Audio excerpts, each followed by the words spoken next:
You guys remember how fun it was when Brian Stelter had his own show on CNN? Yeah, so much fun. Well, the great thing about X is that we get to relive a lot of those moments or find out about some new ones here as the media continues to have meltdowns. And this time it's shifting from just Trump himself to now it's Trump and Elon Musk. Yeah, and Brian Stelter isn't alone. How about a Mark Hamill goofbag meltdown thing? We can talk about that as well. Or maybe how about Joy Reid getting a pay cut? Man, everything out there is so much fun on X, and watching these guys lose their minds over the relationship between Donald Trump and Elon Musk is pure, solid gold.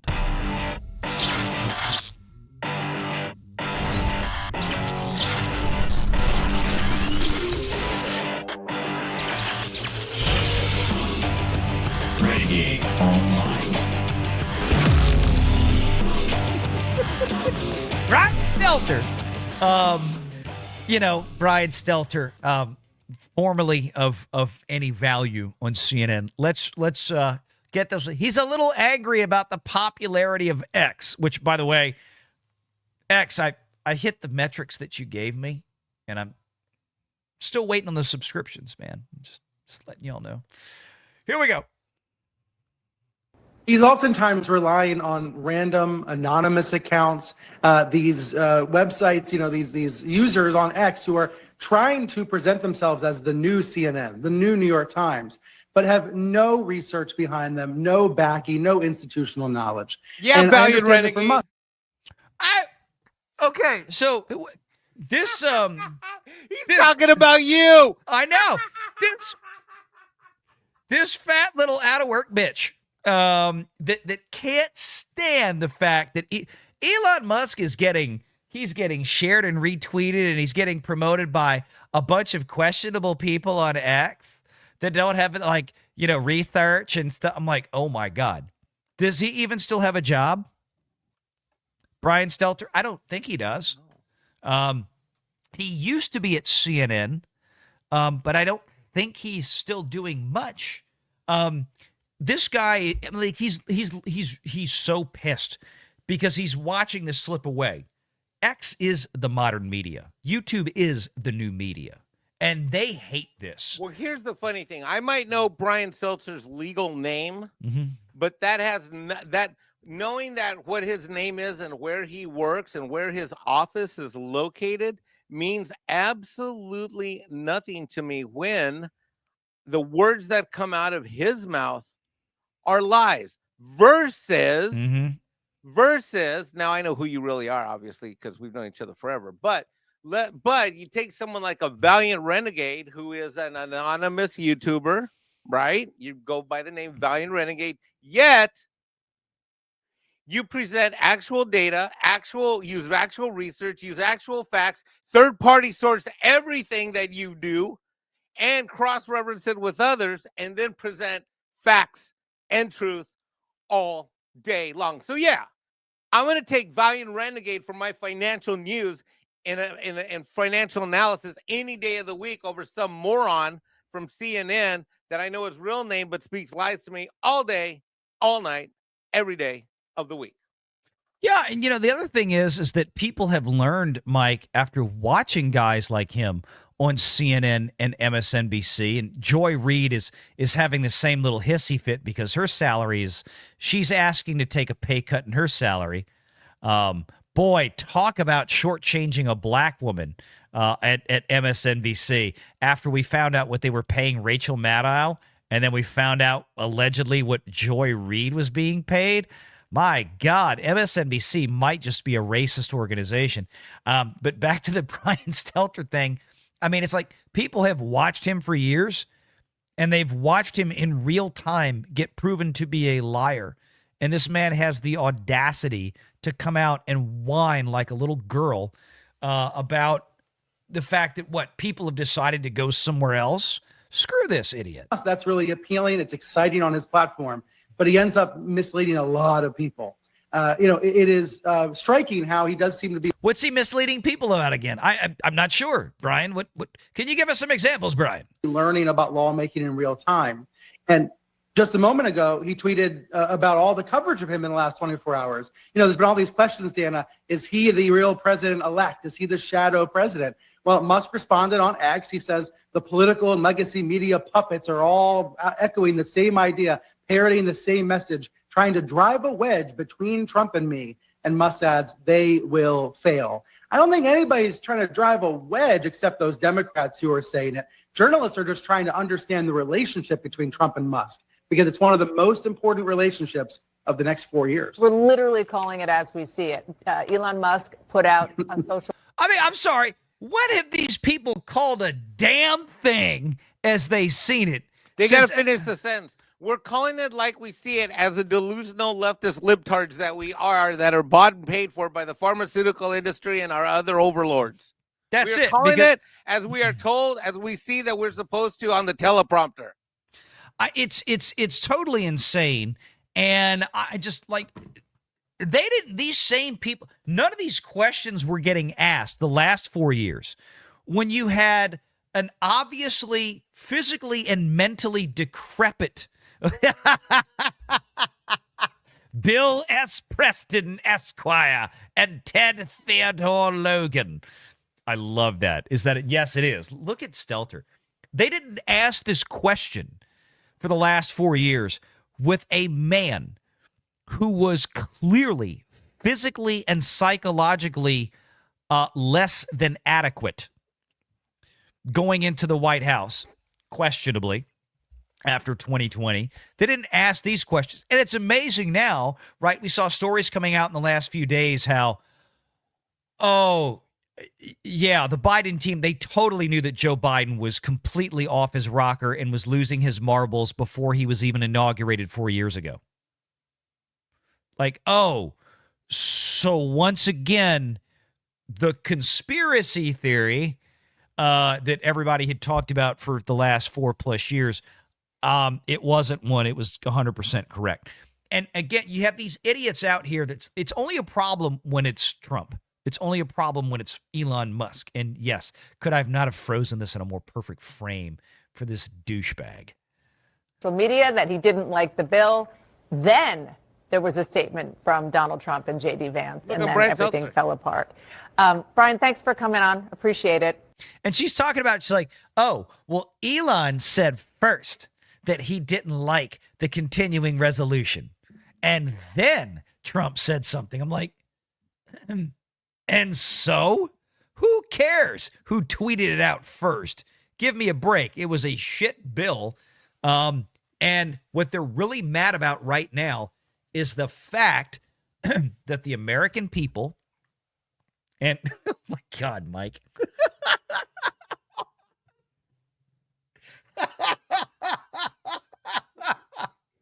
Oh, you're killing me. Oh my God. What they're really mad about right now is that the American people were actually able to stop this 1,500. Just imagine for a moment if the same elements were in play right now back in 2010 when Obamacare, 3,000 plus pages of bullshit tax code were being sent through Congress and giving congressional members less than 72 hours, less than 3 days to read it. And Nancy Pelosi's famous phrase, well, we have to pass the bill so you can see what's in it. Imagine if X and Elon Musk had been a thing back then with the speed, power, and ferocity that we had this weekend that shut this bill down. This is what terrifies these people in Washington, is because it's all coming to an end for them, I think, Mike. I don't know. What do you think? I mean, I think at least the BS. Brian Stelter is such a moron. It makes as much sense as me telling a chick at a bar, hey, you have to get naked to see if I'm going to like you. What? So Joy Reid, and I thought I was on this. Here we go. Wall Street Mav put this up. So Joy Reid has been asked to take a pay cut. Remember Rachel Maddow was asked to take a pay cut? She was going to be cut for one show per week, one 1 hour broadcast per week that she was doing. She was getting paid $30 million a year, was the rumor.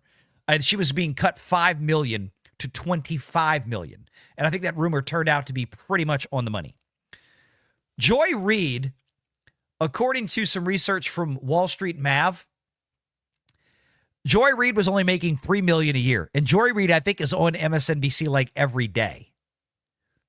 So Rachel Maddow, white lesbian, was making 10 times more money for one show per week than the bald, black, maybe lesbian, I have no idea about Joy Reid, on the same channel, who was doing a show, I think, like she was on air every day.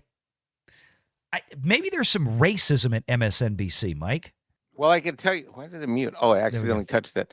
I was going to say that this is actually quite typical in corporate America. That, I mean, look, you've covered it ad nauseum, but as someone who's worked in a lot of places and seen a lot of things, you know, shockingly, the virtue signaling of a lot of these places doesn't match how the money actually moves and flows and flies around. You know, right. I mean, this is just one example, but it continues on. I mean, it's kind of like reminds me of that story that broke about that in California. The lady in charge of homelessness in LA County makes like $300,000 a year. She's quite liberal, you know, yet, you know, the people that are on the streets, although they're of all backgrounds, the vast majority are people of color. I mean, it's pretty horrific. But wait, aren't they paying her $300,000 a year to make more homeless people? Well, that's what's happening. But, okay. Just checking. You know, that's, you know, I mean, the thing is about someone like Joy Behar, for someone, she's doing 5 times the amount of work and getting paid, what, 1/5? No, it's more less than that. You mean Joy Reid? Yeah. Joy Reid, she's getting, then Rachel Maddow, well, they're saying Joy Reid was making $3 million a year. Rachel Maddow was being paid 30. Oh, so it's 10x. So she's 10x. doing 5 times the amount of work and getting 10% of the compensation. Wow. Yeah, and now that's what I'm saying. That's the story. But I don't understand, Valiant. I thought it was you white people on YouTube that you guys are the real racists. I thought it's you and Pro and your buddy Neurotic and your cohorts from Midnight. I thought you guys are the racists. Well, thank God MSNBC doesn't have any Hispanic hosts. They might be paying them in actual beans, considering what's going on here. Well, it'd be a raise compared to what I get from these channels. I'm kidding. I'm not here for the money. I'm here for the righteousness. Hail Chris Gore in the chat. Hey, what's up, Chris? She's defying gravity. Yes, brother, she is, man. Good to see you, Chris. All right, last part. I want to get to this because we promised everybody we would. Oh, God. Oh, God. It's only like 2 minutes long. Let her rip. All right, here we go. So Mark Hamill. Now wait till you see if I'm not mistaken. If this is the right. I haven't seen his face in months. Wait till you see the panel that he's with. I never, like you, to your question, I never became active until wanting to make sure that. First of all, I was devastated. I want to get rid of the Electoral College because Hillary beat him by 3 million votes, just a shy under 3 million. So I want to get rid of the Electoral College, right? Okay. That wouldn't have helped this time. That wouldn't have helped this time. And Gore beat W by 500,000. And it's making me crazy because I started reading about the Electoral College. And, oh, my God, this is remnants of slave days when they were trying to, proportion the amount of votes with, how many slaves you own. Okay, Mark, guess what? Republicans set the slaves free. Democrats fought to keep them. All right, keep going. I can't. I was reading about, he didn't know anything about the Electoral College until, 2000 with Bush v. Gore? Electoral College, this guy's a moron. If Electoral College was gone, Trump still won the popular vote. He still would have been elected, this guy. I know, but that's the problem with all these lists. Like, they just, oh, God. Oh, it's awful. But anyway, so that and Citizens United, I'd like to get rid of. But in any case, I don't want Elon Musk to be able to give money to Donald Trump, but I still want George Soros to be able to give money to all the Democrat communists. call it what it is. Citizens United is a Democrat thing. Ask me how I know, because I work for a Democratic Party, and we wanted that. Like when it was coming down the pike, we fought for that tooth and nail. I remember. That's what I'm saying. It's That's like the back, whole that's back when I was a hardcore Democrat. Yeah, and that was like all to create the PACs, the political action committees and everything else. Like they created that specifically so that they could basically take in a bunch of, let's call it what it is, illegal foreign contributions from all over the globe, put them into political action committees and be able to spend it however they want. And it mostly got funded by people like George Soros and domestically people like Bill Gates. Truth being told, Citizens United started as a conservative movement. Mm-hmm. But what happened is that we Democrats realized that we could really manipulate it and use it like hardcore. Right. So whereas the neocons, this was a neocon idea. So whereas the neocons put this together and pushed for it, the reality is that it was Democrats that took it next level, and we were all about this when it came down. I started, as you said. Look who's on the panel. Is that Marshawn Lynch on the bottom left? Yes, it's Marshawn Lynch. It's Skittles right there. It's What's Marshawn that moron doing there? Wait a minute. Look who's in the top right. Ah! It's your boy Gavin Newsom. Ah! Marshawn Lynch of like, what the hell? How do you put this crew together? Freaking Mark Hamill, Gavin Newsom, and Marshawn Lynch. Like, what in the absolute hell? Like, I want to go back and I want to watch this whole thing. I really don't. But I want to go back and watch this whole thing to see how this kooky ass, like, did they just randomly throw darts against the wall and go, these are the four guys on the show? What the freak? So, yeah. This is the setup, Mike. Wow, what an all-star! How often do you want me to be speechless on the live stream? This is rare, man. Said you get most scorching hate tweets from the mag. Here we go. Let me back it up a little bit. What do you say that you get the most? I started, as you said, you get most scorching hate tweets from the MAGA crowd. And when I was still on Twitter, I had to. Yes, you are welcome. I did my fair share. They weren't hate tweets, Mark. They were simply, you're a moron because you don't know what you're talking about. And never once did you actually come back and defend one stupid, retarded, nonsensical thing that you threw out there. And you got mad that people called you out about it. And you ran. You ran off to a blue sky over there. He isn't receiving hate tweets. He's receiving backlash for his idiotic takes. Exactly, Gokuri. That's it. That's it. But he's whining about it now. All right, let me back it up. You can hear that part again. We'll roll it through. I started, as you said, you get most scorching hate tweets from the MAGA crowd. And when I was still on Twitter, I had to stop reading the responses. I wouldn't block anyone because then they could display Mark Hamill blocked you as a badge of honor. Right. But I muted like a so many of us did. Mofo. I would mute, I looked up one day and I said, oh my God, I've been muting people for 40 minutes. Mute people like a mofo. Oh, I know. I guarantee you that Valiant Renegade was on his mute list a while ago. I guarantee you. So once I realized how it was eating into my own time, I said, the only thing to do is don't read the response. Yes. You just can't. You can't. And someone said to me, my daughter would say, Daddy, you shouldn't tweet politically so much because, people get so angry.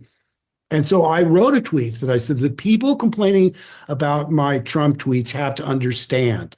I love my country and I feel it's my patriotic duty to oppose this sociopathic, I forget the other word, whatever it was, with every fiber of my being. And that's the way I've been. I thought, I do feel it's an obligation. And who cares about your career? People say, oh, well, it's hurting your career because you. Okay, let's be honest. Mark Hamill, he didn't have a career. Mark Hamill's career ended basically in like 1983. Let's be very, very clear. He has been picked up recently to do a couple of Netflix bits. Like, look, and I said this with The Fall of the House of Usher, the Netflix adaptation they did of the Edgar Allan Poe thing that was just, I think, was it like last year? Mark Hamill played the lawyer in that. Mark Hamill did an excellent job in that role. He was superb in that role, and I was very fair about it. I thought he did great, but honestly, it's like hurt his career. If anything, since she's been out there tweeting and running his mouth, he's probably gotten more work from the left of Hollywood. It's probably scored him points because he wasn't in anything until doing I'm sorry, the Star Wars movies just weren't a thing. They weren't. That went nowhere. They literally, Kathleen Kennedy brought him into the movie to just murder his character. That's the only reason that Mark Hamill was brought in, so Kathleen Kennedy could destroy him. So I don't know what he's talking about here. You have to appeal to the whole country, not just half the country or 45% or whatever the MAGA crowd is. But I said 45% or whatever the MAGA crowd is. 45%. Pumpkin, you might want to look at the numbers again. I think it's a little bit more than that. Make sure you're subscribed to Valiant Renegade and join us every Sunday at 6 p.m. Eastern for the live show.